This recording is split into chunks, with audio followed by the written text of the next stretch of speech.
T-minus 10, 9, 8, 7, 6, 5, 4, 3, 2, 1. Ignition. Lift off for Starlink. Go Falcon. Go Starlink 416.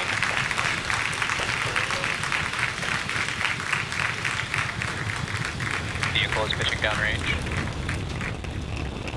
M1D chamber pressure is nominal.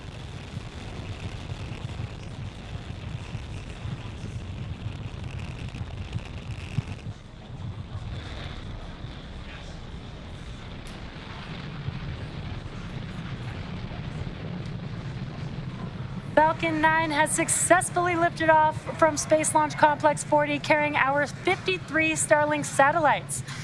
Now, although at liftoff gravity is pulling the vehicle straight down, as we ascend, we tilt the engines. Power and telemetry nominal. And tilting those engines is called gimbaling.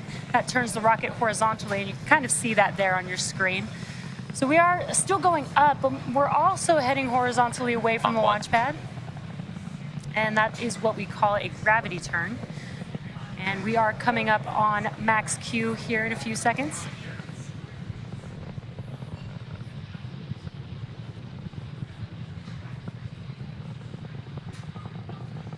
Max Q. And there's that call out that we've just passed through max Q. Now that's the largest structural load that the vehicle sees on ascent, and we have passed through it. So next up will be a series of events. First will be MECO, or main engine cutoff, and that's where all 9 of the Merlin engines will shut down, and that slows the vehicle down in preparation for the second milestone, which Start is of MVAC engine chill. the second milestone will be stage separation. That's where the first and second stage separate from each other. First stage will start to make its way back to Earth, and the second stage will continue on its journey with Vehicle is following a nominal trajectory. SES-1, or second stage engine startup 1. And that's where the single Merlin vacuum engine will light up and propel the second stage along with the Starlink satellites to orbit. We've got some awesome views watching Falcon 9 on ascent. We're just about 15 seconds away from those 3 events: MECO, stage separation, and SES-1. Just about 10 seconds or so after SES-1, we should also see the fairing halves jettison from the second stage.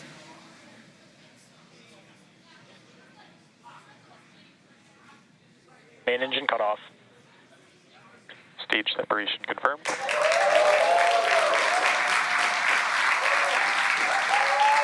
MVAC ignition.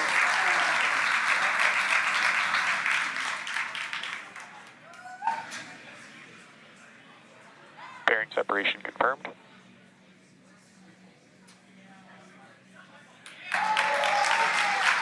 And some incredible views there. We just had MECO's stage separation. You can see those fairing halves on your right-hand screen falling back to Earth. Nominal trajectories. And got some nominal call-outs. The MVAC engine lit up on the second stage.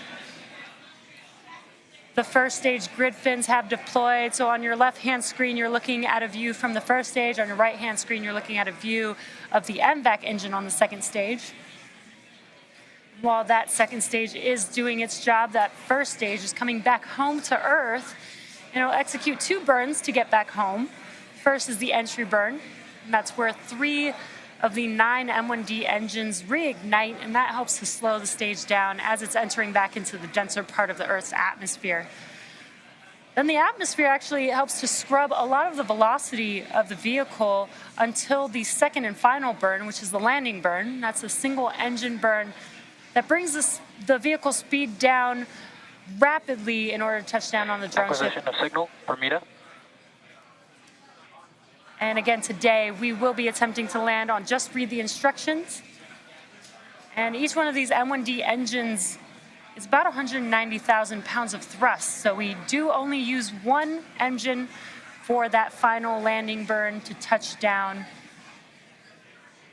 on our drone ship. And the drone ship, just for size, is about equivalent to... Both vehicles are following nominal trajectories. It's equivalent to the size of a football field, so it's pretty large. We're just a couple minutes away from the entry burn starting up on the first stage. First stage also has 4 landing legs made of carbon fiber aluminum honeycomb. And they're placed symmetrically around the Falcon 9 vehicle and stowed at the base of the vehicle. They just deploy just right before the vehicle touches down. Got some great views here. Again, on your left-hand screen is a view looking aft, now looking forward of the first stage. And on your right-hand screen, a view of the second stage. Again, looking at the MVAC engine, but we got a great view of the Earth in the background of both of these views. Again, today we are carrying our Starlink satellites to their drop-off orbit. And on your left-hand screen, you might see some white puffs there. There you go. Those are nitrogen gas puffs. Those help with attitude control, as well as the grid fins helping to guide the vehicle back to the landing zone.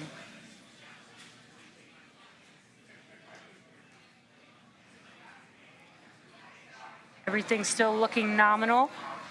Stage 2 on a nominal trajectory. Stage 1 entry burn startup. Stage 1 FTS is saved. And on your left-hand screen, you can see those engines reigniting. This burn will last about 20 seconds long. This is the entry burn for the first stage.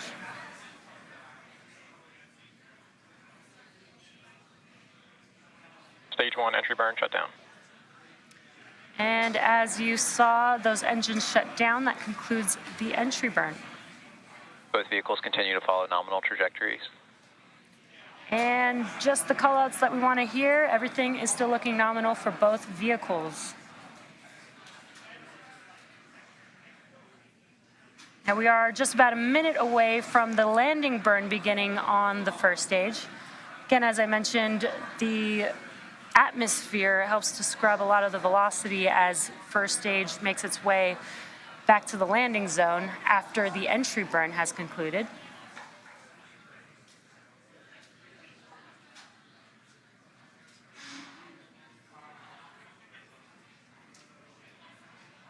And we got a great view here of the second stage. And I mentioned that soot earlier on the first stage. As you saw, the vehicle, Stage 1 transonic. the first stage vehicle actually enters back into the Earth's atmosphere with the engines first, so it is flying through its own plume.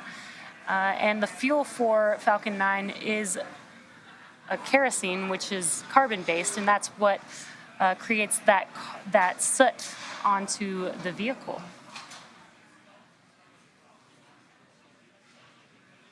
We are coming up on the landing burn here for Stage first 1 stage. landing burn. Great timing. Landing burn has begun.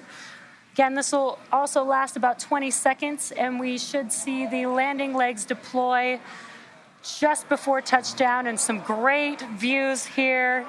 Stage 1 landing leg deploy. Stage 2 is in terminal guidance.